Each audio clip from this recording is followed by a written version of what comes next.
तुम यहाँ? तुम्हारी हिम्मत कैसे हुई मेरे घर घुसने की? ओह, तो ये आपकी शय पर आया है या फिर मौका देके आपने इससे बुला लिया होगा? क्या अब्बू को पता है कि उनके पीठ पीछे आप उनके दुश्मनों को बुला रही हैं? आप भी एक बेटी की माँ है।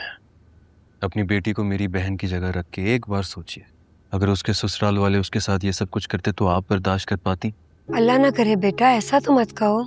अल्लाह ना करे, इसलिए तो मैं कह रहा हूँ कि मेरी बहन को तलाश करने में मेरी मदद करें।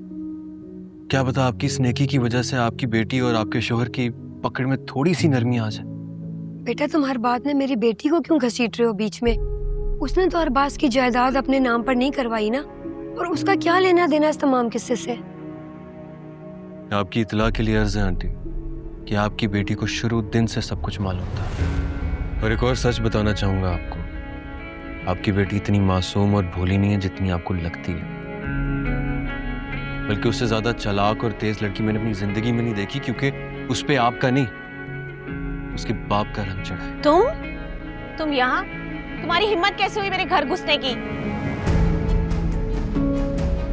ओह, तो ये आपकी शय पर आया है या फिर मौका देके आपने इससे बुला लिया होगा? क्या अब्बू को पता है कि उनके पीठ पीछे आप उनके दुश्मनों को बुला रही हैं? फारा, ये क्या बकवास कर रही हो तुम? अब तो आपको मेरी बातों पे यकीन आ गया ना आंटी कि जो कुछ भी मैं कह रहा था वो बिल्कुल सच है।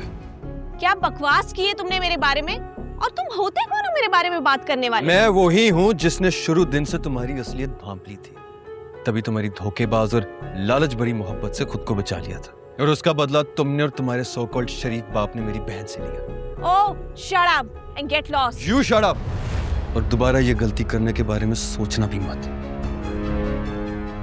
वरना तुम्हारे जराइम की फहरिस्त में एक और जुर्म शामिल हो जाएगा फारा।